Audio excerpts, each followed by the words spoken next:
पापलेट ड्रामे जी next episode जी ज़बरदस्त अपडेट अची चुकी है जेका दोस्तों तव्हां सां असां शेयर करण वारा आहियूं। हिन वीडियो के आख़िर ताईं ॾिसंदा थी सघे त असांजे हिन यूट्यूब चैनल यानी शाहिद खोसो वर्क खे ज़रूरु सब्सक्राइब लाइक शेयर करे छॾींदा। हलूं था अॼु जी ख़ासि ज़बरदस्त ऐं बहितरीन अपडेट जी तरफ़। दरअसल दोस्तों तव्हां पापनगर ड्रामे जी हर अपडेट हर किस्त ॾिसी रहिया आहियो ऐं तव्हां जा कमेंट भी घणा इन बारे में ईंदा आहिनि त यार हिन ड्रामे जो अंत थिए एंड वाइंड अप कयो वञे ऐं ॿियो नवां ड्रामा जल्दी लॉन्च थियनि ऐं उन्हनि दोस्तनि जे लाइ ही बहितरीन रिपोर्ट आहे।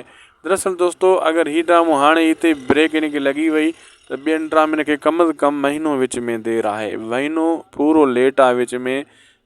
थी सघे तो उन खां पहिरियां बि अची वेंदा, कुझु उन खां बाद में भी ईंदा ऐं अहिड़े हिसाब सां पंहिंजा बि ड्रामो त जल्दी ईंदो लेकिन रियासत ड्रामे खे थोरो टाइम लॻंदो। अगर ही ड्रामो जो हाणे हिते बंदि कयो वञे ख़तमु कयो वञे त तव्हांखे ॾिसण वटां छा मिलंदो।